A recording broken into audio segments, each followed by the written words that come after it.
You have wisely chosen to listen to the shittiest movie podcast in the land. Welcome to Let's Talk Movies. I guess.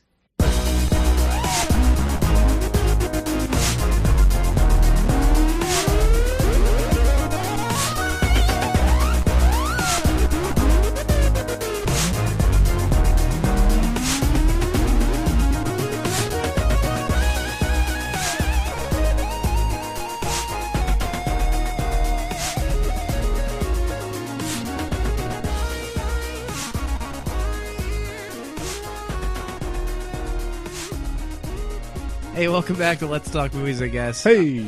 I'm your host, Matt. And I am John. Yes, you are. So, we've taken a bit of a reprieve. That's the word, I think, right?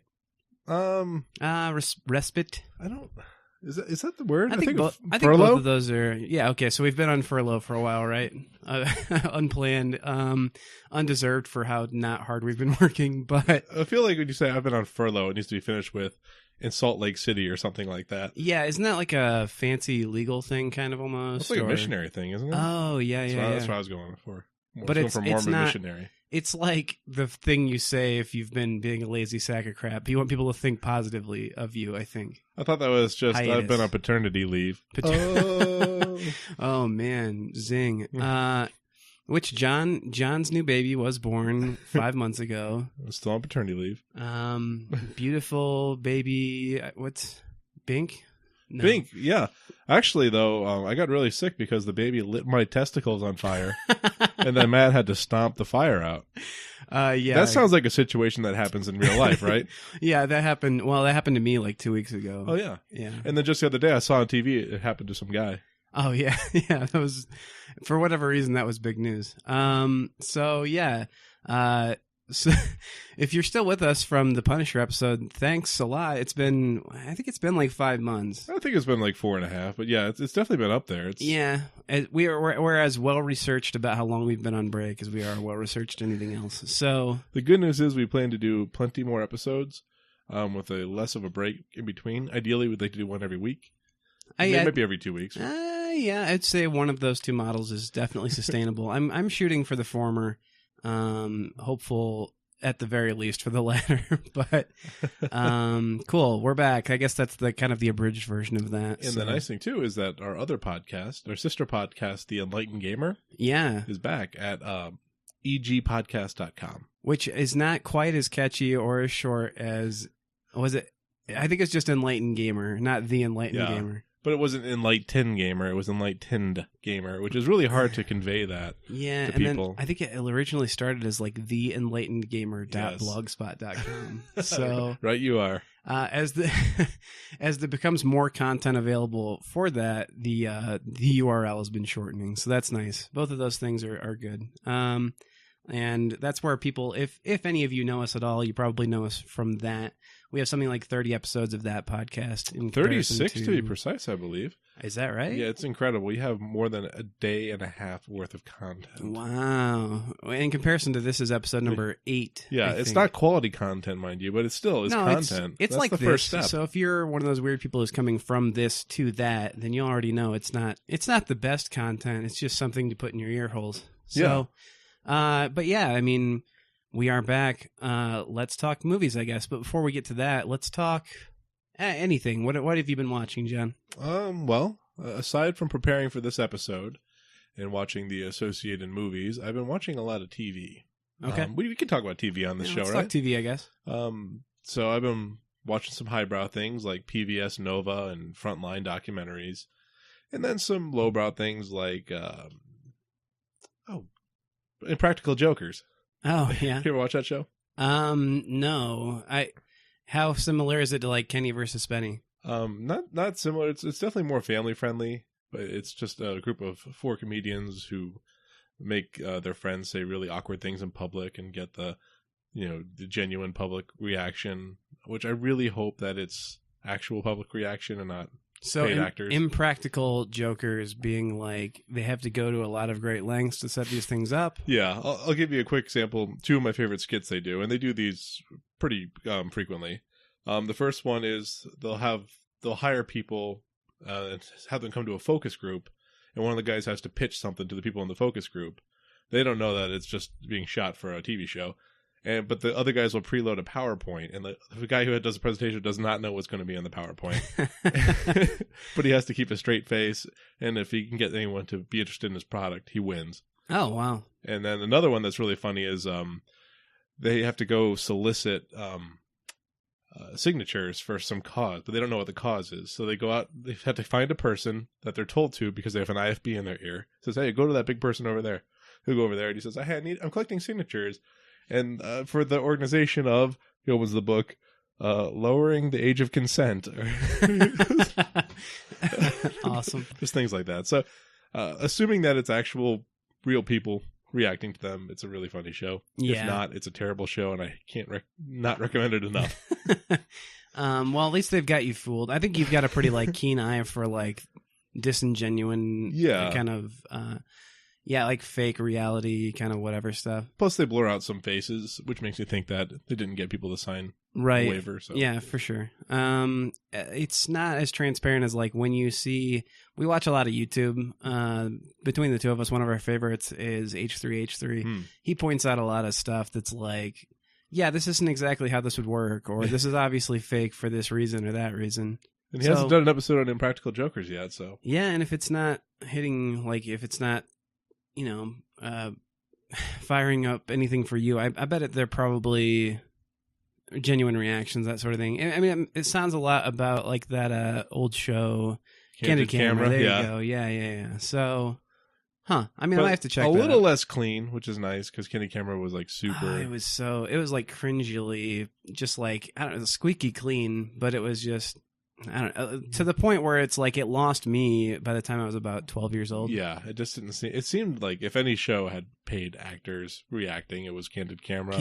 Yeah, that and Punked. I thought Punked seemed pretty fake, and it wasn't candid at all. Yeah, Punked, especially the longer it went on, Punked seemed to be more and more. Yeah. I mean, staged, planned. Maybe that's something to say about if Candid Camera's on the air for 12 years, something stupid starts happening, you get a little bit oh, where are the cameras, Yeah. So, am I being punked? Or am I Candid Camera? If Am I being punked has been a joke, in different crappy movies and crappy TV shows. But yeah. So I don't know. What about you, Ben? Oh, actually, yeah. We're not done talking about me now, are we? I don't know. You talked about Impractical Jokers. You had something else you didn't really get into very much. Highbrow TV. Night Shift? Night Shift was the medium brow. It's a show, a drama, comedy about a doctor who doesn't follow the rules, working the night shift. The first dramedy or drama TV show with comedic elements about a doctor who doesn't follow the rules. And he's a savant. He is the best doctor. Oh, yeah. They have to put up with his bullshit. So he's like House. But they have to put up with him because there are no other doctors in the world that are as good as him. Of course not. To work the trauma third shift in San Antonio, Texas. That's really funny. So I just realized how tropey it is, but it's a good show. I really wish there was a show that was just I'm just a regular doctor. And I'd love to do that, but it goes against my Hippocratic oath. They're yep, patient-doctor confidentiality. What, insurance won't cover that? Well, let's find an alternative treatment. Yeah, exactly.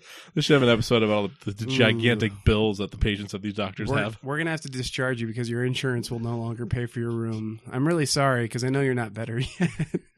But I play by all the rules. There's another one. We just gave you a surgery. Here's a script for oxycodone. Ugh. What could possibly go wrong? Yeah, exactly. Oh man. And here's a supply of clean needles just in case you need them at any point in the future. No particular reason. Yeah. I know I haven't prescribed you anything that would require you to have these needles. But you know what? Better safe than sorry. Absolutely. Night Shift, huh? Is that about cover it for you? Yeah, I'm pulling up my Plex history here. Well, we don't need to get that in depth. If you really, come on! All right, why don't you go tell me what you've been watching then? Because it's been really depressing. It's like he's been sitting on my couch watching, rewatching Dragon Ball Z, and I know. I guess you do. Yeah, John gives me access to his Plex library, so he's pretty up to date on what I've been watching. Also, a lot of It's Always Sunny in Philadelphia. Very nice. That show's fantastic. I don't know. There's so many great episodes. Frank's Pretty Woman, where he says he's gonna marry that whore, and like the whole thing's about him trying to marry a prostitute. At the same time, like the gang's trying to pretty woman her up a little bit. Oh gosh. And so like Dee's hanging out with her and stuff, and goes to all these like fancy clothing stores with her, and they kind of get like they kind of get I don't know, there's this really condescending salesperson who's like, do you know how expensive this is and that sort of thing. I feel like that's a scene from Pretty Woman. And she's like, I don't know, it probably is. I think it's supposed to, they do a lot of that movie parody stuff. Yeah, you know, I'm on a movie podcast. I've never seen Pretty Woman, but whatever. Neither have I, but it sounds familiar. Yeah, so she's like, is cash fine? She like pulls like this huge wad of bills out of like her bra or whatever. So what did the salesman say to that? His manager came over and he got in trouble. It's a really funny scene.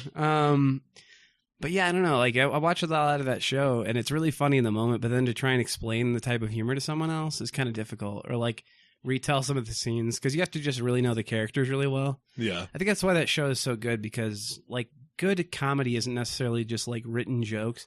It's like developed characters and like storylines. And like I think Arrested Development is something where you get to know the characters really well, so the comedy just comes out of that. It's true, and the thing about both of those shows is the characters are usually pretty terrible people. Now, the exception is obviously going to be what is that main character, Jason Bateman? Yeah, he plays a pretty good guy. Kind of. I mean, he still does some kind of messed up stuff, especially in like later seasons. But can you compare him to the rest of his family? I mean, who else on that show is good?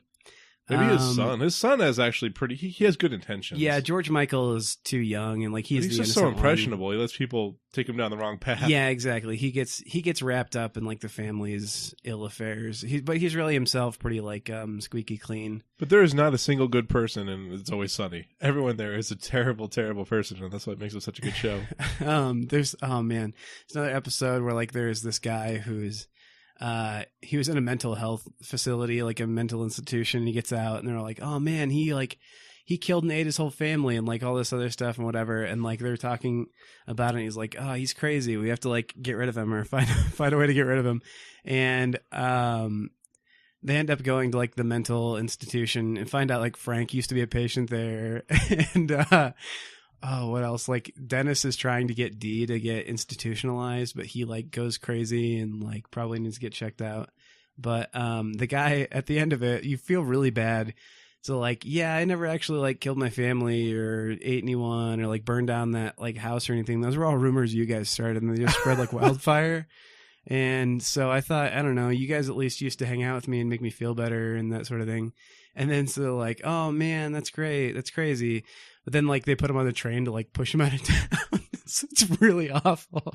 I mean, it's a great episode. It's really, really funny. I can't remember what it's called. Who are the three guys? It's Dennis, Charlie, and Mac.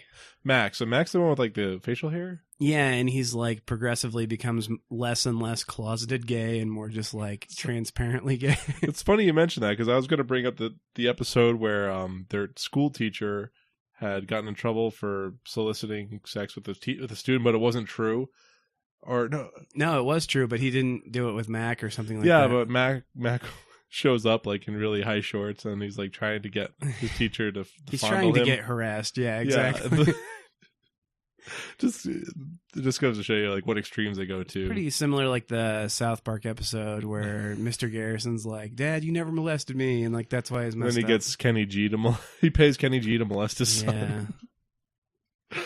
Was that not pretty enough for you, Dad? Dad's like, no, because it's wrong. That's why I didn't molest you. Well, why, Dad? Man. Why? It's so messed up. Yeah, no kidding. Yeah, what else have you been watching? Just YouTube. YouTube's my new TV. I don't know. There's like, we already talked about H3H3, and I like him a lot. I'm kind of starting to get into iDubbbz TV. He's pretty funny. His content's like a lot more abrasive, less politically correct, and I don't know. He's really risky. I don't think he's as bad as like TV's Filthy Frank or whatever. I haven't really fallen down that rabbit hole yet. I don't like Filthy Frank. Just like, watch me eat puke cake or things like that. It's just his voice is like grating on my nerves. Like I don't think I'll ever be like a fan of his just because I don't like gross out humor. Well, that persona he puts on, just I don't know. I'm not particularly drawn to it, but. There's a lot of vomiting and stuff like that on his channel, right? I don't know. I mean, because obviously, like I was just saying, you don't really watch it. In. But like, iDubbbz does a lot of Kickstarter crap, and that's what I've been watching a lot of recently. Because John's one of these like you don't like you're with games like early access games you're not a big fan of traditionally, and a lot of these like new kind of like community crowdfunded is what I don't like. I'm okay with early access, which is kind of a form of crowdfunding, but the thing is, like, if they can show that they have a good proof of concept, right, have the YouTube videos and reviews to back it up, yeah, I'm okay with early access. And that's like, I think with games it's at least a little bit different because it's like this is an alpha or beta, but we've been working on it in a while. Look at Kickstarter by comparison is like, I promise to put in the work, or like pay me for work I might do later. And the thing is, I've had good experiences with early access. There's 7 Days to Die. Yep. As much as that game is unoptimized, I put 90 hours into it. Yep. What else was there? Starbound. Starbound was great. They were a little slow, but that was a good example. They were slow to start, but then as soon as things were out, they had a really polished product to begin with. And like their alphas and beta builds of their games are still better than a lot of like quote unquote finished products that I've seen out there. So, and then I didn't get on the Minecraft train, so to speak, before it was released, but they had a minecart. Shut up. But they had a really good early access track record. Oh yeah, as well. Gotcha. And there are others. I can't think of any at the moment, but again, that's the difference between Kickstarter can be anything. It can be like fund my new album that I already made, but it's mostly just I want publicity for my new album, exactly, and some cash and some money, right? Or it can be really bad. I mean, it can be really good. Yeah, a bad example would be Double Fine. They released Space-Based DF9 or something like that. And it was supposed to be the game to end all games, the space exploration game to end all games, but it turned out to be a dud. And they still haven't like released a finished product. A lot of people sink their money into it. Yeah. It's become a meme. It's among PC Master Race.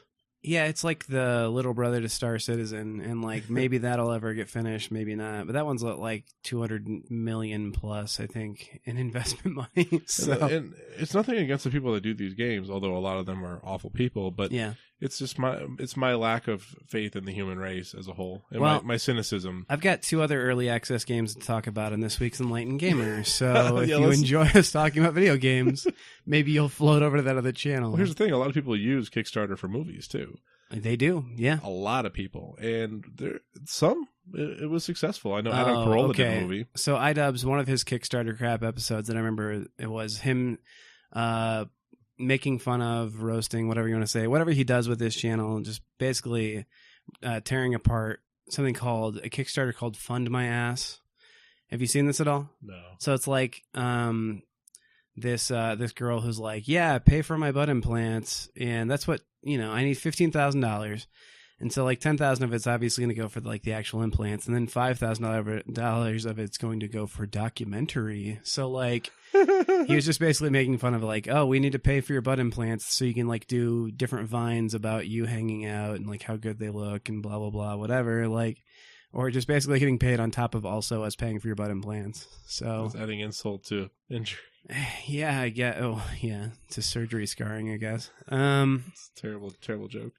Yeah, it really is. Oh, we watched movies this week, right? We did. Maybe it's time to talk about that. About the topic at hand. Okay, so yeah, because I don't know what our time stamp is right now, but we're only 18 minutes in, man. We got plenty of talk. But I really want to talk about these movies. Okay, so the theme this week is basically movies where kids are the stars. Yeah, and they constantly foil bumbling adults. Bumbling baddies, yeah. Yeah, bumbling bad especially guys. The henchmen. And I guess, well, I don't know, because the second movie that we watched, they're all henchmen, but there's not really like one of them's kind of one of them's the leader for sure. He's an alpha, but I don't know if he's like the mastermind, because I don't think you could probably throw him into that category. Yeah, they're all 3 are independent contractors who are working. I would imagine it's probably like a 40-30-30 split. Yeah, I would say. Okay. Yeah. Yep. That's how I would see it for the big heist that they're planning. So the 2 movies are Three Ninjas and Baby's Day Out. Yes. 3 Ninjas came out in what, 93? I think it was. You might have to fact check that. It was like 93 or 94. Okay, and then Baby's Day Out was 95. Okay, so they're both like pretty similar in their time frame, though. Yeah. they both felt kind of like Disney movies, like the live action kids are the stars, but they kind of went a little further and just made the adults to be complete bumbling idiots. And I would guess that the budget for Three Ninjas was probably like 1/10 of what it was for Baby's Day Out. That would be my guess. Ballpark. Well, Baby's Day Out had a $50 million budget. Okay. Million. And so then... And $95. Right. And so then Three Ninjas, I could see them filming for less than $5 million, but I don't know. Yeah, I would agree. They don't have any famous actors. And you could argue that Baby's Day Out had mostly B-listers. I think I can't tell if I'm racist and the grandpa is like looks like a famous actor or if he's actually famous, because I think he's been in other stuff, but he's kind of like the biggest, the biggest star in it, I think. And I don't even know what I know him from otherwise. Maybe I just think he looks familiar because I like to watch this movie when I was a kid. Like I don't think it's one that I necessarily burned the ribbon out on the VHS, but. Okay, so the budget of the first two films was $26.5 million. Of the first two films combined? Yeah, that's how it's reported here. That's not okay. helpful. No. Okay, interesting. Yeah. The budget for the first one, you were almost right. $2.5 million. Okay, so it was like literally half of 1/20th. 1/20th of the budget for Baby's Day Out. Okay. Box office made $29 million, and it starred Victor Wong. This is the guy you're talking about here. Yeah, and he's had other credits in other movies, I think. Yeah, he's actually got quite a list of movies. Some foreign movies and some domestic, mostly domestic. I think he's Big Trouble in Little China was a big one. I think he's been in some like Bruce Lee stuff. Maybe not. I saw some of his credits definitely said something Dragon, so probably. And then Michael Trainer, you may have heard of him, you may have not. Is he the lead henchman guy or the mastermind? But no one else is anybody in this movie. Even the director is nobody. Yeah, for sure. But that said, in my opinion, we'll hear yours, I guess, like the better movie of the two. So I don't know. And you don't have to say right now, but I think I agree. It's just they're both pretty low on my list of good movies. But... Oh yeah, no, I'm not dying to watch either one of these again, like next weekend or something. I'm just saying, like, if I had some kind of weird terrorist group comes and takes your house hostage right now, and like literally makes us watch one of the two of these movies, I'm going back to Three Ninjas, if nothing less, because I think it's a shorter runtime. It at least felt like a shorter runtime. Where do we even begin with this movie? Which one? Three Ninjas. Okay. So the premise is... so like this grandfather who's somehow related to this completely whitewashed family has these 3 grandchildren that he's training to become ninjas. And they're young. Yeah. Like 7 through 11 maybe. That's probably right. 7, maybe Rocky's like at most 13 or 14. Maybe. And Tum Tum's no less than... I mean, probably no more than 7 or 8, right? I'm no expert on prepubescent boys, so we'll go with that. Sure, Between man. 7 and 14. No, I don't know. I used to have kids, kind of, in a way. So like, yes, you used to have boys. Not that, but so I don't know, but that's the premise, and it's on the fringe of believability in terms of like, well, yeah, I could see that being like. It's like a summer camp away with Grandpa, and they're learning martial arts, maybe to be ninjas. I mean, that's a bit of a jump as opposed to like I'm learning karate. But true. I mean, whatever. I'll buy it. I'll bite. So, the father of the boys owes a debt to somebody. Somehow he gets in trouble with some businessman who has a bunch of ninjas that work for him. No, he's like the leader of the FBI in that part of the country or whatever. It looks like it's supposed to be in like Los Angeles or something. So he heads the field office there or something like that. Yeah, exactly. He's like the big shot for that. Yeah, he like runs the FBI in that corner of the world. Oh, so they're going to try to kidnap the boys to manipulate the dad or something so that the police will turn a blind eye, and they also need the boys to leverage against the grandfather who needs to train the crappy ninjas that the boys tear to shreds at every like different moment of this movie. Yes. So initially he sends 3 complete idiots. One of them looks like Wayne from Wayne's World. Let's back up for a second because so the grandpa's doing the training and everything, doing the whole scene with the dummy and like light up the eyes, boys, and that sort of thing, right? Punch it in the balls enough time to light the eyes. Yeah. And then the ninjas show up there. That's the first time. That's right. Yeah, and then Just goes to show you how forgettable this movie is. And the grandpa. Well, it's just like it's the same thing over and over again. Like the three boys and the ninja grandpa put away like, I don't know, more than a half dozen peak athletic ninjas who are also accompanied by that like, I mean, he's a villain to the very least extent of you can be a villain. Like, I don't even necessarily know what his motivations are other than to like lead a team of ninjas to do criminal stuff, you know? I think that's all he wants to do in his life. Yeah, and like as much as I could bear to pay attention to this movie, that's all the more it kind of mattered. But so like that's the first time they fight and it's embarrassing for them. But then, yeah, you're right. Like because of that, the guy's like, oh, well, we need to kidnap these boys. You know, so send someone to kidnap them. And then, yeah, go ahead. Okay, so then he hires, maybe he orders a pizza or orders 3 pizzas and has the 3 guys who show up. He arranges for them to try to kidnap the boys because these guys are complete idiots. I don't know if it's a joke or not, but like at the end of them all messing up and not kidnapping the boys and like the guy has to come in and get them himself, says, so uncle, when do we get paid? Okay, so it's a nepotism, I guess. It's his nephew. Nephewtism. So this guy is a bumbling idiot. And it's to the point where it's painful. And he also espouses a lot of the 90s tropes, like, or late 80s, hey man, or hang tight. I think if that scene did they say? That goes on for like no kidding 12 minutes of them like doing all the Home Alone stuff of breaking into the house and them getting beat up for seriously 12 to 15 minutes of just like slapstick comedy. And then one of the boys hands him a soda and he drinks it. And the soda's full of horse laxative or something. And effect. That's like, okay, so child actors are just awful typically, right? But I didn't really feel that affected by any of the boys until that line where Tum Tum's like, this is good, and like runs away, and like that's how he sells them on being like, oh, I need to drink that soda right now. Yeah, that doesn't seem suspect or anything, but like the line reading of that and the delivery of it is just really bad. But they only had one shot, I guess, so they went with it.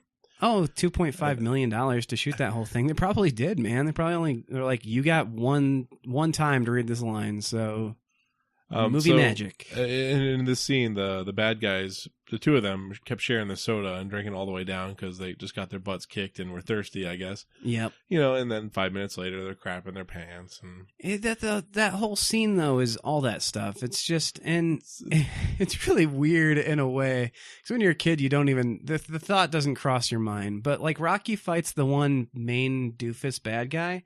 And he fights him by like tying a belt around his neck and like choking him out.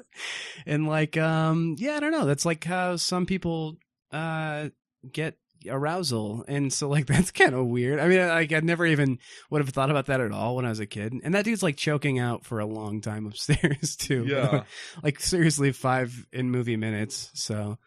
Like I think possibly longer than David Carradine was strung up. Potentially. Man.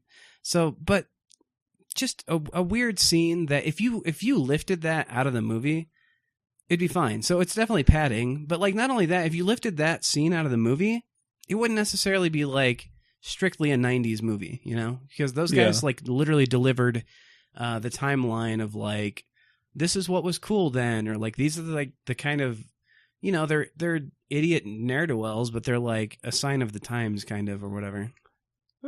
Yeah, definitely. I think. I mean, like you could still look at different clothes they're wearing and be like, "Yeah, this is a '90s movie. I get it." But... Yeah, but look at Wayne's World, which came out that year. I think it pulled it off so much better. I think that they really phoned it in. Yeah, they hammed it up. They overacted it. That scene took away from the timelessness, and also like, well, no, I mean, realistically, if you would have like not had that or written it better. Then it could have been a better movie. And so like, it's hard. I mean, obviously it's the movie it is. You can't compare it to a movie it could have been, but, speak Canadian.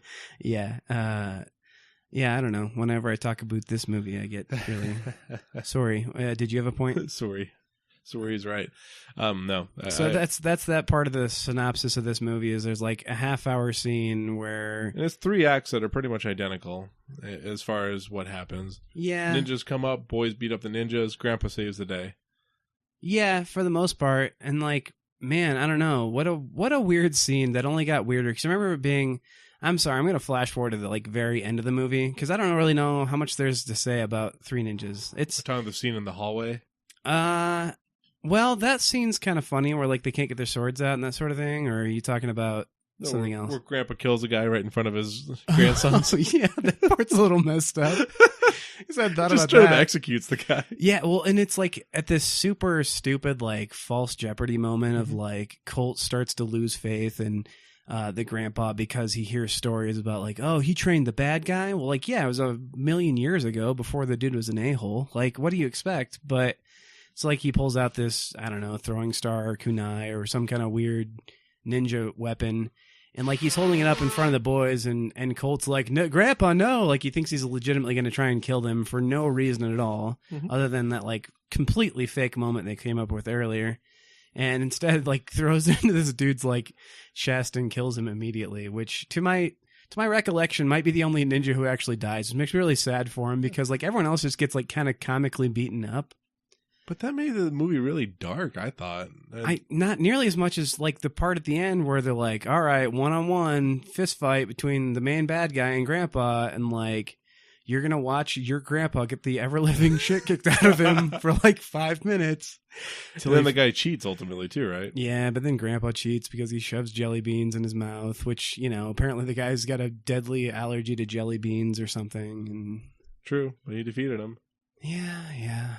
And then the FBI shows up, and so it's like... Just in time. Which, I mean, even as a kid, I got the whole idea, too, that it's like, oh, their grandpa's there for them, but look, their dad's there for them, too. But here's the thing. Yeah, their grandpa was there for them, but it looked like they were about to all take a dirt nap, and right when the FBI showed up. Yeah. Because the bad guys definitely had the upper hand until, oh, wow, I didn't realize this room in the ship was open up to the outdoors. Yeah. And there's all these FBI guys. Those weird open canopy cargo ships. Yeah. All these FBI guys with their M16s or what have you rappelling pointed down. Yeah. And they shoot a couple bad guys. Well, and like, as bumbling and stupid as these ninjas are in this movie, like, there's 100 of them and they're all pointing a gun at you. Like, at that point, if the FBI doesn't show up, the boys and the grandpa are dead. Like, you know, that the main villain guy who's like, oh, I'm a man of my word, and you guys can go free or blah, blah, blah, whatever. Like, you know, it's just going to be like, I lied, just shoot them all. Yeah, and what's up with ninjas having guns? I thought the point of this movie was that the ninjas were so good they didn't need guns. Well, think about it, John. Only the bad ninjas had the guns. You know, Grandpa didn't have a gun. But Grandpa trained them, so he was bad. Ninja? No, Grandpa trained their master. Their master's a bad ninja who was like, you guys should carry guns because we're also criminals. Well, then what? Just put on some body armor and give them extra guns. Just call them like soldiers? Or call them soldiers. Why do they need to be ninjas? Has any movie done this yet? Yeah, armed guys to the teeth. Every other movie in the world that makes sense, like Die Hard, 1 through a million, or any other movie that has henchmen. They were martial arts experts, but they also had guns and armor. But they weren't really either. And well, they weren't because the schlub beat them all up. Let's talk about. Let's talk about in this movie real quick because it's my really big axe to grind with Baby's Day Out. Let's talk a little bit here about something that's uncomfortable in this movie. At least somewhat, is child endangerment, yeah? Yes. In this movie, it's like, there's some of it. There's like a couple ninjas who are like fighting the boys with swords and stuff like that. Like they pull out a gun on some kids at some point or whatever. But it's still, because of the tone of this movie and how it kind of operates, I still know that the boys aren't really in danger at any point. Like I don't feel like, oh no, this is a scene where maybe the boys could actually die, you know? So like...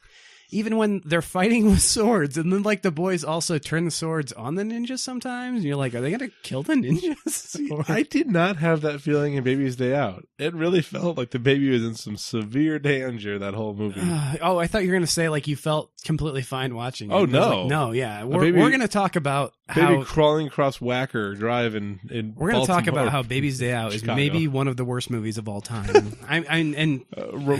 Roger Ebert would agree with you. I'm both so mad at you and still like so happy you made me watch this movie. I told you it was a hot piece of shit.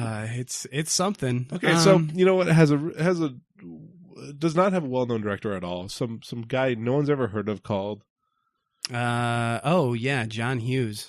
Wait, we're on to Baby's Day Out, right? John Hughes, Mr. like Breakfast Club, Pretty in Pink, Ferris Bueller's Day Off, like every good movie that came out in Baby's the 80s. Day Out.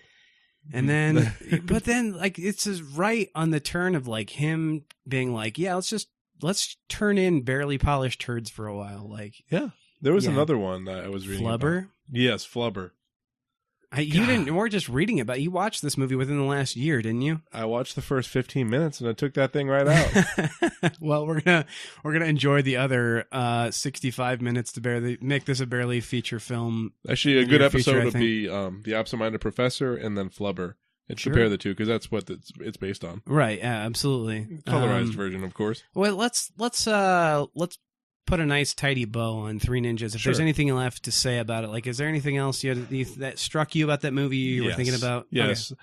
Just how stupid the guys, the henchmen are, the bad ninjas, and then the three guys who went to the house were. It really felt like the 15 to 20 minutes of Home Alone just dropped in the movie, but with stupider henchmen. I think this movie's basically Home Alone meets Ninja Turtles because, like, as a kid, you're like, oh man, these three brother ninjas are super cool. Especially me being like one of three brothers, I was like, cool. I mean, equatably, I would be Tum Tum, which I'm not super stoked on, but like, you're still like, oh, these are three really cool ninja brothers, and like, there are elements of that, and like, they're these bullies at school that like they have to basically show some restraint and like not beating the crap out of them or whatever because they could do that at any moment. But like, there are these still cool moments of them being brothers, them being ninjas. A lot of that stuff is still in there. Yeah. But I mean, like, yeah, I mean, at some point too, it is just like let's put a bunch of laxatives in someone's drink and like paint our costume white and beat each other up with 2x4s in that like weirdly renovated room upstairs. I'll finish off here with one thing I like and one thing I hate. Sure. Thing I like the realism of the scene where they found the really big Asian guy and they were going to try to kick his ass, and he just stood there like It just brick took shit it. house. It was the one time in the movie I like leaned over to you and I was like, oh, look, this is like how it would happen if three kids were actually fighting an adult. And it doesn't even have to be like a huge burly Asian dude. Like, it could be any adult being like, haha, that's hilarious. I'm not allowed to hit you, but you're doing nothing to me. And then the thing I hate, the message at the very end where they had a bully. And yeah, they defended themselves against the bully, and then just started beating the shit out of the bully. And then I think that at the very end, they like kicked him as he rode his bike away, or he did something. Yeah, they do it too with like so there's this sword wielding ninja who's like doing all these cool sword tricks and stuff, and then they just like put burning hot steam in his face and give him 3rd-degree burns, and then like. After that, Tum Tum like also just kind of like goes down on his knees. Basically, like, he leans down. John, don't give me that look. It's like he like stoops down to his level, and you're like, oh, he's like humanizing him and being like, oh man, I'm sorry we did that. But then no, instead he like punches him in the face. I'm like, okay, cool. So like, yeah, I would say okay. So a positive point for me. This movie's still a lot of fun. Like, you at least express the fact that this is fun, and it's a good kids movie. Yeah, If you're watching this movie while you're like 8 to 10 years old, you're still having a good time. So that's good. The bad part is like the same thing that's the problem with Baby's Day Out, kind of, is like, it's a weird whole, like, it's very irresponsible in a way. Not in the same way that Baby's Day Out is bad, but it's like kind of teaching kids, if there's a bunch of like dangerous adults that break into your house, just go ahead and fight them. Like, it's not really a big deal. Just fight these dangerous adults that are in your house. To further that point, and go ahead and kick him in the balls too. Yeah, absolutely, because that's how you fight fair. Yeah, that's how ninjas fight. It's funny. There's a scene where they're fighting these guys, these bumbling idiots in the house. And center in the room, there's a phone, and they actually ran off to a room, I think the living room, and there are no bad guys there. There's a phone sitting right there, but they don't call the police. No, never. Because these boys got it, even though these guys have 2 revolvers. We got it, guys. Yeah. Boys, we got this. Right. Well, I mean, 2 revolvers is nothing compared to like the 100 ninjas they fight on that boat later, all of which had guns the whole time, apparently. Which, that's another thing that's kind of like, I don't understand. If they're already getting the swords out to try and kill these kids, why aren't they using the guns at that point? Like, why does it have to be a big reveal at the end where like, all right, you can pull out your guns now? Whatever. I don't really know if the movie knew what it wanted to do or what it wanted to accomplish. It just kind of shoehorned all the stuff together. All of that in consideration, still way better than Baby's Day Out. And I could still recommend someone watching this, especially if you have to watch a movie with your kids. 3 Ninjas is still fun. I'm going to say maybe you need to explain to your kids, like, it's not okay to hit people in the balls. It's not okay. John's pulling up just... We should have a clip. Scene. Yeah, we're gonna put this in the episode. I can put it in right now. Well, I'm just saying we don't need to play the whole clip for sure. No, it's just the part where they stamp it. You gotta watch it though. Like that's the thing. Let's just find a clip and put it on the episode. Oh, we will. So this is a scene where the baby lights a man's balls on fire, and his 2 friends are trying to figure out how to put it out. Notice the whimsical music in the background. Right, this whole scene is hilarious. His genitalia is cooking right now. And has been for, no joke, 3 minutes.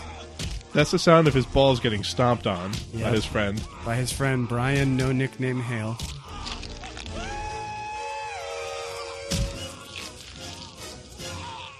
Just grinding his heel in, too. That's Baby's Day Out for you. in a nutshell, that's Baby's Day Out. I can't top that pun. So, the gist of this movie is... Directed by John Hughes. Is it John Waters? It would make a little more sense. But not really. Not really. No, he's just weird. Directed by someone foreign who's never understood the concept of comedy would make sense, maybe. So, there's a very wealthy family. Tommy Wiseau. Directed by Tommy Wiseau would make a lot more sense. It's not that terrible. Very wealthy family. Has a little baby. It's a bit cohesive kidnapped. for a Tommy Wiseau film. The baby gets kidnapped. The kidnappers, there's 3 of them. Most well known of them is Joe Pantoliano. No way. Joe Mantegna. There's 2 Joes. Yeah, Pantoliano and Mantegna. You don't think Mantegna is more well known than? I think Pantoliano is pretty. Pantoliano. He's from Casino. He's in The Matrix. That's the only thing I know him from. He's in some other shit. I recognized him, but I don't think he's more famous than Joe Montana. Well, whatever. Joe Montana, yeah, it's true. He's pretty popular. So these 3 bumbling idiots kidnap a baby, and that's when their troubles begin. Because about 15 minutes after bringing the baby to their apartment, the baby escapes. Somehow gets off the roof. Yeah, it's not really.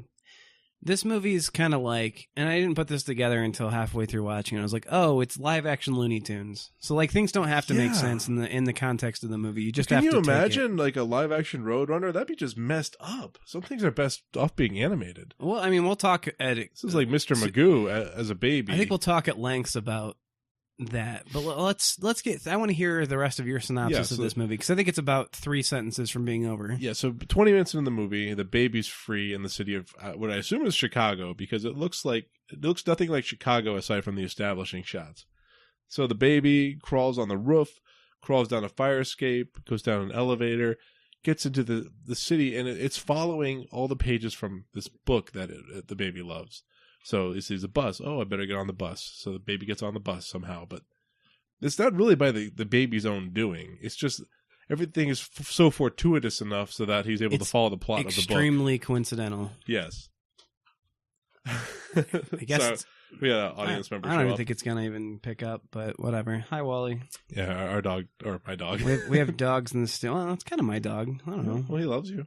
Yeah, it's weird. But anyway, I kind of almost to an inappropriate amount sometimes. But anyway. With the red lipstick and whatnot. But anyhow, the baby just goes on this terrible, just horrifying white knuckle adventure up a skyscraper under construction into the clutch, a zoo, into that was after being in the clutches of a gorilla. Yeah, a very realistic looking gorilla. And like almost being run over 50 times. Yeah, the worst scene is when this baby crawls across 5 lanes of traffic and these cars are just running right over him. To go to like a 40-story under construction skyscraper. Where he gets hauled up by a crane, crawls around, and then gets lowered by another crane. And nobody notices except for the 3 bad guys who fall off the skyscraper and survive somehow. Yeah, that's another thing that's kind of like the bad guys are bumbling, but so is everyone else. So it's kind of like the expectation is that everyone's a moron. So nobody has peripheral vision in this movie. Or, I mean, exactly. They have very, very tight, but still somehow blurry, like tunnel vision. Where like the only thing they care about is clocking in 9 to 5, like whatever. Just, I mean, the bare minimum of, I mean, maybe, I don't think that's an intentional commentary from John Hughes. I think it's just like, we're gonna, I mean, for this story to exist, it's got to take place in a world where everyone's so far up their own ass they can't see anything. So, and if I were to be driving down the street and there was a baby crawling on the sidewalk, I would notice that. But if there was a baby on the street, I would notice that too. If there's a small pothole that might like dent my rim or like affect my suspension, I will avoid hitting it. I do that 300 times a day as a driver. Yes, you know? Absolutely. So like, so there's a lot of disbelief that has to be suspended when you're watching this movie, and it's way too much. It's in a very uncomfortable amount, and you can't enjoy the movie because of that. If you're gonna try and watch it as a movie critic, but even if you're trying to enjoy this movie as just like someone having a good time at the movies, I don't think you can even get to it from that point of view. Like, it's just not a fun movie. Like, no. And that's kind of like my biggest issue with this movie. Is there any other? Okay, so like, let's go back to the synopsis for a bit, just to so people don't have to watch this movie for themselves. Okay. Let's wrap up the plot. So, like, the baby, we'll take it from it goes down the apartment, windows on the roof. Yep. Goes into a lady's bag. She takes him on the bus. Yep. Takes him off the bus. He goes to a daycare. They take him back into the daycare, assuming that he escaped, but they don't even like look the kid up and realize he's not part of the daycare. From there, or they've I would think any good daycare worker would know that. And it wasn't a daycare with like 300 kids; it was a daycare with like 10 kids. So you would recognize a stranger in the midst. It wasn't like a daycare farm; it was a very small, respectable daycare. Exactly. And the kid goes crosses the street, goes to the zoo. It goes and cuddles with a gorilla, a big 900-pound gorilla. Yep. Who the gorilla manages to beat the crap out of the three. And if it's not out there yet, we need to like make a video of like the henchman noticing the babies with the gorilla, and there's that moment where it's like awkward, it's like, oh no, this is really dangerous to the baby, and just mash that up with the overused Harambe footage of like Harambe running away with the baby.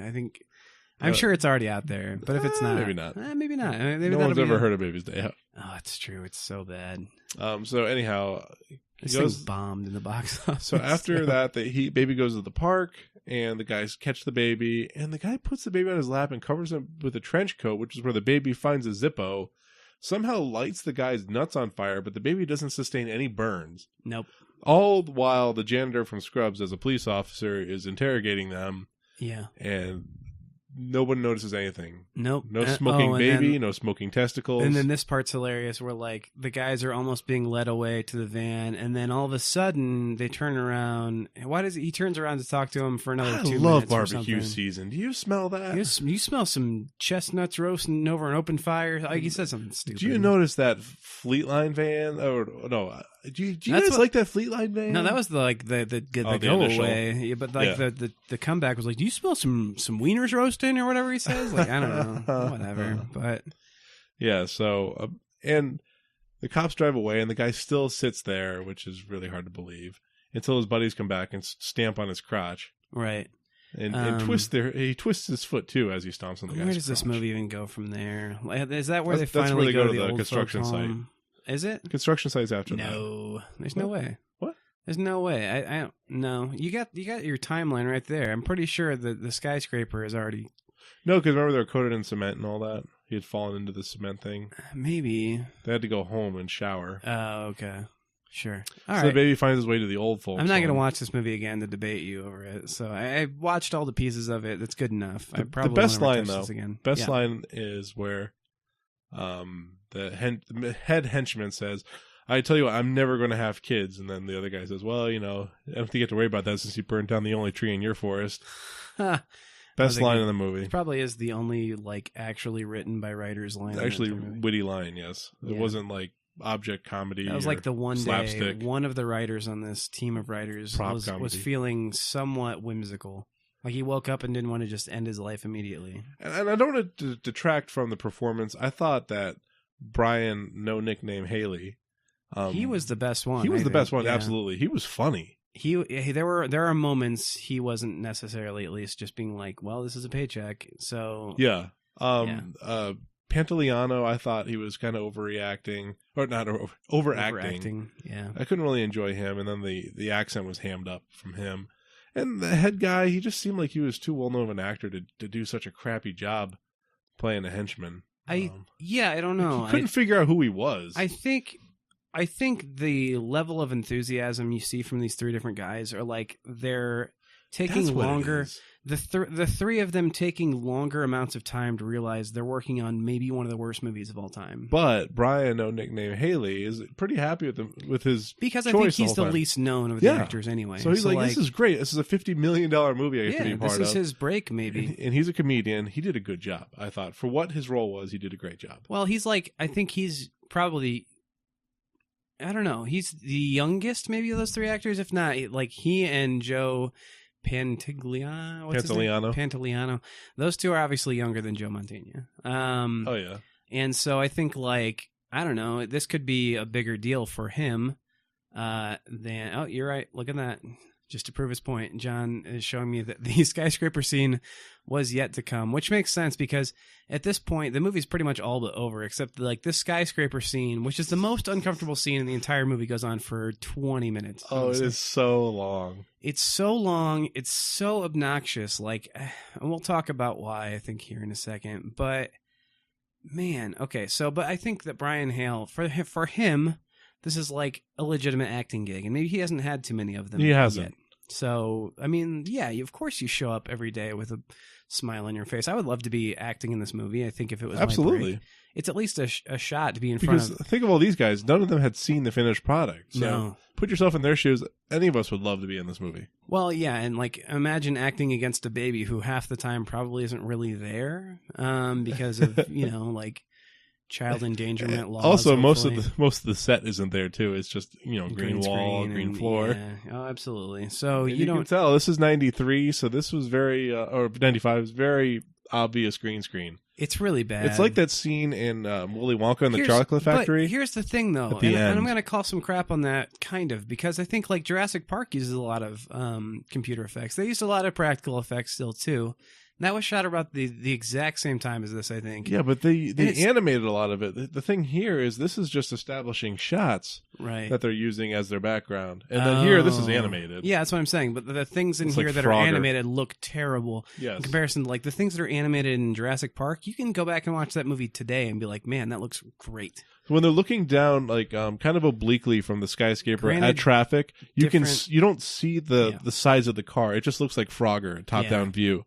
It's really bad. It's very disorienting. I noticed him. Oh, that's the scene too. By the way, Joe Pantoliano. Joe falls off. Joey P falls like 30 floors onto this like giant stack of wood 2x4s or something, which is weird because it looks like this building's solid steel construction. But like, so he's falling, and it just like it looks like the stunt double that was put in there. It was like an accidental death on set. Like that's what the shot looks like. It's like, yeah, that dude's dead. Like, well, no, look at that. Look at his hand. Obvious dummy is obvious. Oh yeah, I know it's a dummy. I'm just saying, like it looks like he's dead, which is the reaction. It's a weird reaction in that shot because that's what I'm expecting from someone falling that far. Like I would expect to see a limp dead body, like as a result of that fall. So well, I would almost expect to see like the arms get dislocated and just swinging around. Well, yeah, limply and. Well, I'm not trying to think of like what the paramedics should have been saying from that guy's obviously. It just looked like a stiff dummy fell onto a stack of boards. Regardless, so like I was saying, John, let's wrap up the synopsis of this movie, which is to say, at some point, the baby gets returned. Yeah, the parents find the baby because the nanny figures out like, oh, the baby's following all the different steps of the book, so it's gonna be hanging out with this old guy. Old Mr. What's his name? What's the name of the dude? Mr. Jones. Yeah, sure. Who cares? This is the Army, Mr. Brown. It's not any of that. But because the name was really stupid too. But they get to the end, and the baby's hanging out with all these old men, and we're singing like weird old, like World War II sea chanties or something, and sea shanty, I think was the word I was looking for. But the movie finally ends, thank God. They get the baby back, but then the baby's also like, oh, there's a clock, and so like from the baby pointing at the clock, they're like, oh, that must be where the bad guys are. So let's like these guys obviously haven't been through enough yet, so let's make sure they go to prison at the end of this movie too. Which like I don't know, I think that's the you have to have the bad guys go to the jail. I think that's the expectation. Because otherwise, I'm fine with if they don't go to jail. Because, like, these guys have been through some serious stuff. They're going to come out of this with, like, PTSD. And every bone in their body broken, you would think. I don't know why you're, like, playing clips of this movie again. Like, participate in this podcast and, like, don't make me watch this piece of crap ever again. I just like making you miserable because it really was a terrible, terrible movie. It's such a bad time into movies. It really is. So here's the thing, though. As a kid, I loved it. I didn't get to see a lot of movies, but I thought it was awesome as a kid. I thought it was hilarious. I mean, seeing a guy get his balls stomped out, I thought that was the funniest thing in the world. But I think that's why you liked it, because you're comparing it only to, like, you know, Focus on the Family Presents, stuff, yeah. Fill in the blank. Or McGee and Me, Story Keepers, Gerbert, Adventures in Odyssey. The list painfully goes on. So, like, if this is your first Buttercream Gang, right, non-Christian presentation of a film, then I guess I kind of get it. But yeah, but I mean, rewatching it as an adult, about 3 years ago, I saw it on Netflix, and I said to my friend Russell and my wife, I was like, "Hey, let's watch this movie." I had fond memories of watching it as a kid. Right. We didn't get through 15 minutes of it. They're just really? like, wow, this is a really bad movie. Like, I don't want to see how this ends. No offense, John, but this is a piece of trash. Well, I mean, but I hadn't seen it since I was like 12. Of course. So, you know, at the age of 24, I thought, oh, yeah, there's some, you know, something I can, you know, watch and reminisce of something I enjoyed in my childhood. There's something about that. But yeah, I think, like, I don't know, you were deprived a lot of things that were violent as a kid, and like somehow this was something you were allowed to watch as a kid, which to me is like, I don't know, it's weirdly hyper violent in a way. It is extremely. Just the lack of blood and deformed limbs is like, what is keeping this from having a worse rating. I don't know exactly. Like, honestly, which is worse? I wish I could think of the name of the movie right now. Describe Clockwork Orange versus this movie. Like, which one's actually more violent? I don't know. Like, rape is bad, sure, but, like, honestly, less painful to watch than some of these scenes. Like, both to me, in terms of, like, why am I sitting through this? But also, like, to imagine, there's a scene we're watching right now. A gorilla smashes Brian Haley's hand. And it would be so destroyed right now. Like, his hand would be flattened like a pancake, and every bone inside of it would be crushed into dust. So, like, I mean, to imagine what that would feel like, it's just... Fortunately for him, though, it was a fake gorilla, so I don't think it hurt that much. And fortunately for anyone watching this movie, if you're more than 5 years old, you can tell it's a fake gorilla. Did you know it was a fake gorilla when you were 12? No, when I was 6 or 7, I thought it looked pretty real. I thought you said you were 12 when you watched it. When I last watched it. We owned that movie. I watched that a lot. I gotcha.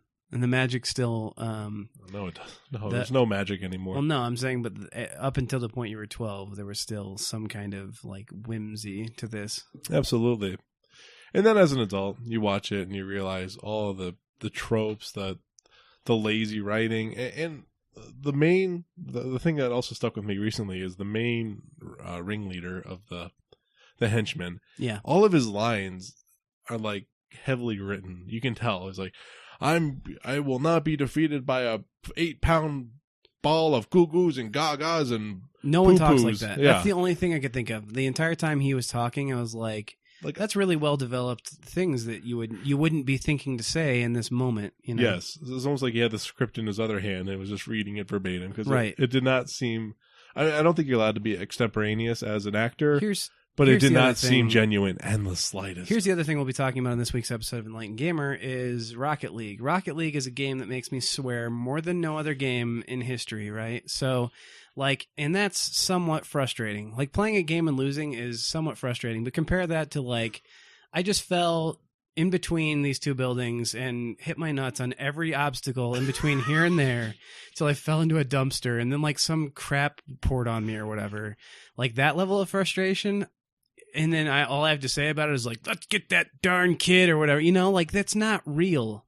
I mean, that's part of what makes this movie, like, hard to watch in a modern filter. But, like, I would be swearing so much and so often and just grinding my knuckles into the wall over all of these things. Like, man, I don't know. Maybe this should have been an R-rated movie, and instead of a baby, it could have been a pug. And then it might have been better. You could easily write a better movie about that. Yeah. So it would be a pug, so you wouldn't have to worry about a baby crawling across traffic and feeling like a terrible person for thinking that was entertaining. So we want to fix the movie? Let's be part of the podcast, yeah, where you and I are going to theory craft a new movie and make this one better. It's a rewrite. Here's what I think you do. You take PewDiePie's pug, Edgar, who's like a famous pug, right? Like he's a famous internet dog. Or what's another like famous internet pet? Like, yeah, I don't think you can use Grumpy Cat. If you're going to do a Grumpy Cat movie, maybe you can do it with this one, but... Like, I think a dog's more believable than a cat, because, like, a cat I don't feel like would go on an adventure, whereas a dog would be like, oh, I see a thing, I'm responding to, like, a color in a thing I know. Like, well, I mean, since it just came out that PewDiePie's a Nazi, maybe they would just use someone else's dog. Yeah, total Nazi. Total Nazi is a Nazi. 10 Things I Hate About Jews, PewDiePie, 2017. The year where context doesn't matter. But I get what you're saying. We get some famous dog, and we get some henchmen who are dog photographers. Yeah, people want their dog to be on the front page of the Who Gives a Fuck magazine, and so they hire these photographers. The photographers steal the dog, and then everything goes to shit. Oh yeah, but then you write it though in such a way that like you get Seth Rogen and his goon squad of like pretty funny guys. And they ham it up real bad, and they like to swear. And it's R-rated. Yeah. So the dog can piss on them. Yep. The dog can crap on them. Oh, yeah. The dog can ejaculate on them. Yep. And do all three at the same time. So can all these other things that are going on. And like you can get pretty violent with it if you want. So it can be a gross out comedy. Yep. But now since it's R-rated, you can have swearing, you can have blood, you can have people dying. Mm-hmm. And it could be like an Everybody Dies type of movie where a lot of the bad guys die. It's a Coen Brothers movie. Yeah. Yeah, So, like it's everything bad that happens to these unlikable characters happens to these characters. So when the guy falls out the skyscraper, maybe he lands on a piece of rebar that's sticking up. Yeah, exactly. And he gets skewered. Yeah.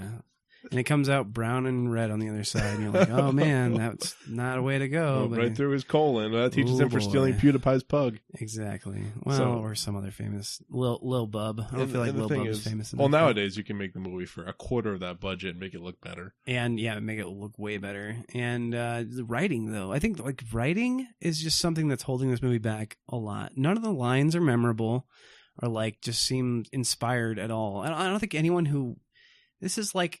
a retirement piece for people who've been in the industry so long, they would just show up and phone it in. Everyone, though, not just the actors. I mean, like the writing, the lighting, the animation, like everybody. There are a few lines, though, that are kind of funny, like, or a few gags. Right. Like, I don't know if this baby bottle is hot enough. We'll try it on some bear skin. Okay, and then he squirts it on Joe Pantoliano's head, mid-scalds him. That's kind of funny for slapstick. It's just slapstick, though. Slapstick's not really my type of humor.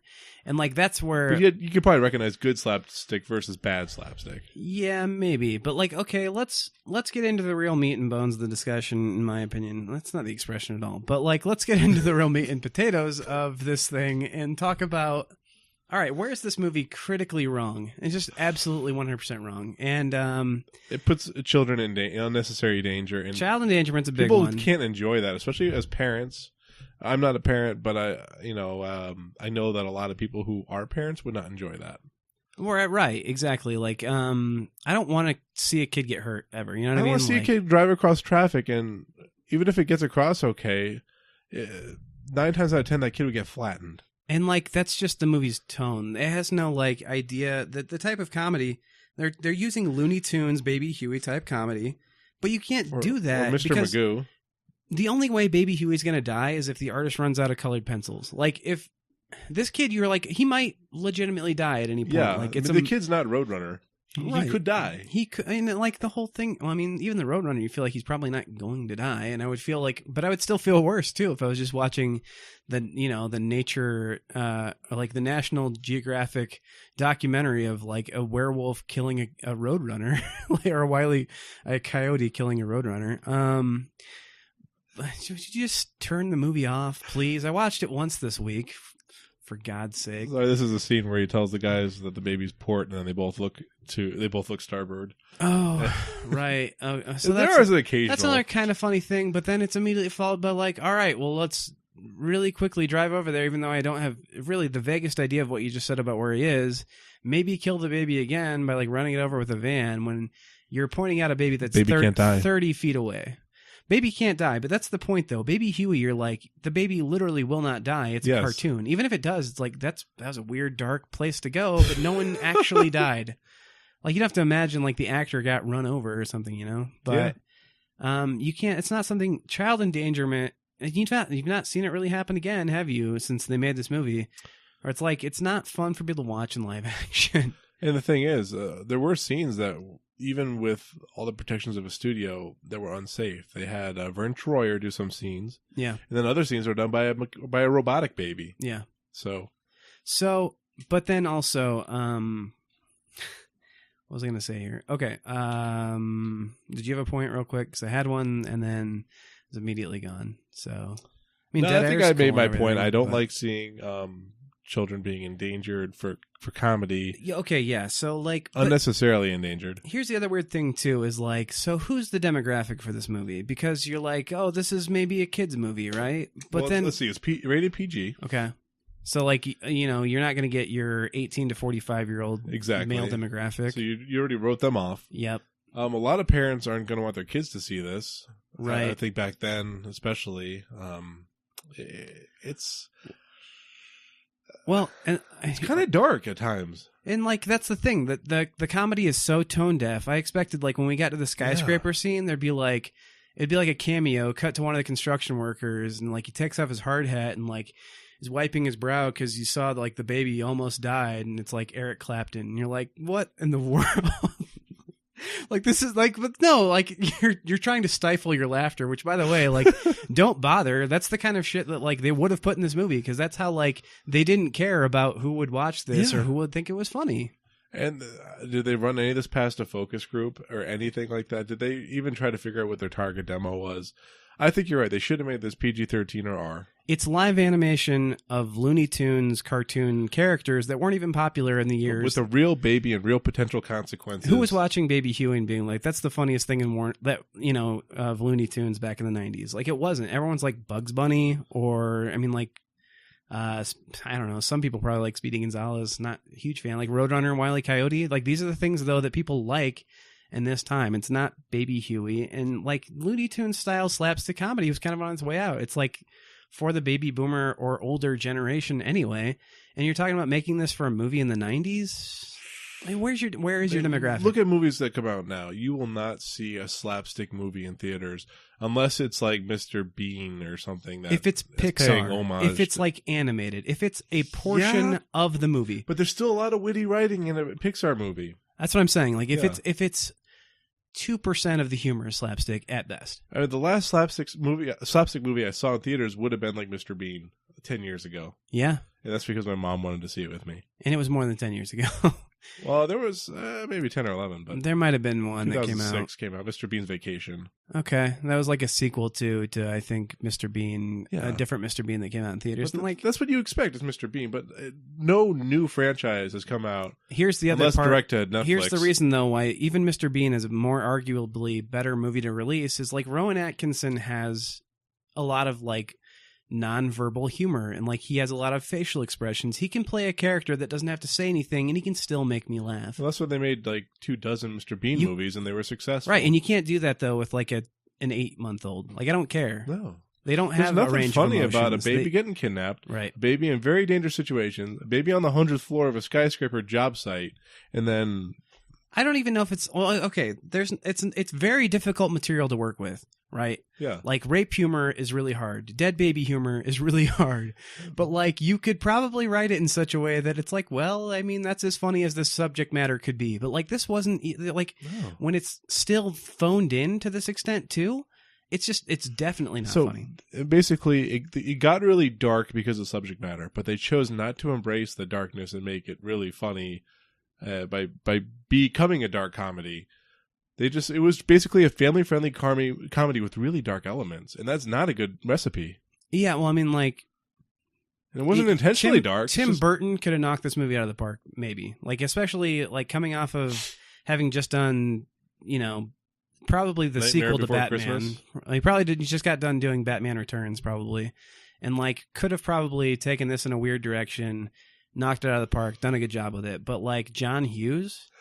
I don't know, man. Like, this is his hey, I think I'm ready to retire piece. The thing about John Hughes, though, is his comedies were known for their dialogue, not their action. Yeah, they were well sequences. written. Right. Like The Breakfast Club isn't exciting or anything. No, it's just like kind of basically funny like or whatever. 3 sets. Right. It was filmed all in one high school. Yeah, 16 Candles, like all this kind of stuff. It's like memorable. Ferris Bueller's Day Off. At least I felt like I was in frickin' Chicago when I watched it. And I was having a good time at the same time. Yeah, like you don't feel like you're in Chicago because they didn't shoot it in Chicago. They shot it at Century City with Chicago establishing shots. I mean, I knew it was just supposed to be like big city. It was mostly United soundstage. States. Like it was 80+% soundstage is what the stat I found. just garbage. Yeah. I mean, I think we've made a lot of our points about this movie, though. I think so. I mean, it's freaking terrible. We've really talked about it way longer than it deserves to be talked about, frankly. It just sucks when a movie that you watch as a kid you think is good. Yeah. And then you rewatch it as an adult think and you realize it's just so our theme this week in. was kind of like Bumbling Baddies, but like the secondary theme was like kids we liked as movies, or movies we liked as kids. Yeah. Kids we liked as movies. That could be a different one, I guess. I think so. Dennis the Menace. That's mine. Solid movie, decent slapstick. Yeah. I mean, it's some funny slapstick in that movie. Around the same time as this, and way better. Oh, they nailed that movie. We should go back and watch it, because I wonder if we're both just like, oh, that movie was great. But I watched it recently. There's some funny stuff. The guy from Grumpy Old Men. Yeah, exactly. It's the casting, if nothing else, is immediately better. I can't remember what that guy's name is. Jack Lemmon, or was it the other guy? The other guy. I just don't remember. Oh, it was Humphrey Bogart? Humphrey Bogart. Yeah. Yep. Funny actor. Nailed Mr. McGregor? No, that's wow, Peter Rabbit? I didn't even know he was gay. That's crazy. That was a Peter Rabbit reference right there. Humphrey Bogart, man. We could do a whole series on him. Sans Cigarette. The Good, the Bad, and the Ugly, Humphrey Bogart. What? No, I'm saying. Yeah. That'll make more sense, hopefully, if we continue this podcast in the future, which we're going to, right, John? Yeah, absolutely. Hey. Thanks to our sponsor. Exciting. Yeah. Audible.com. Oh, I thought you were talking about our unofficial Pepsi Max. Don't watch a movie. Read a book. Don't read a book. Listen to it. Let someone else read a book to you. So audible.com / LTMIG, right? Yes. And the link will be in the podcast description. I actually signed up for Audible.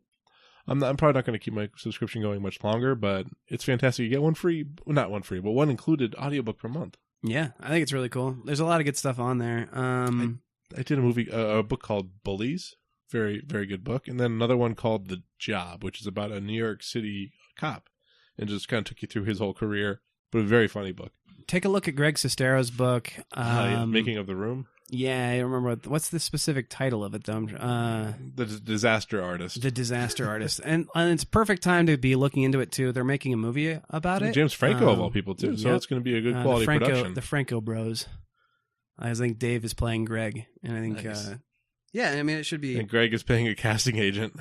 So you'll need to be well versed on how they ruined the making of this awesome book into a movie. I don't know. And here's a little secret I'm going to let you in on. Sign up, get a book, cancel your subscription. Just get out of there if you don't like it. If you don't like it, yeah. I mean, like, it doesn't cost you anything to get that free book. Right. There's things to like. You're not a dum-dum if you keep, putting your money into it. It's a good service. And absolutely. If you like it, do it. You're a real smart guy. If you get in, get out, you're going to get a free either book. way, we get money, so that's kind of cool. Yeah, whatever. But I mean, we could buy seriously more bandwidth for all the episodes we're about to throw at you. No, but seriously, check out The Disaster Artist if you need a compelling reason to try Audible for 30 days. And The Job. Very good book as well. Yeah. Anyway, I think I'm done talking about this movie forever. Yeah, me too. I'm never going to watch it again. I think I'm going to have you watch more Three Ninjas movies in the future. Probably. We'll come back to Bumbling Bad Guys for sure. Yeah, I think this... Because it is a trope. I bet we could find on TV tropes and then find a bunch of movies. It was like a genre of movies in the 90s. Oh, absolutely. And late 80s. Yeah. But it kind of fizzled out in the past 15 years, thank goodness. All right. I think that's been us talking movies, I guess, though. I've been Matt. I've been John. And we'll catch you next time. Thanks.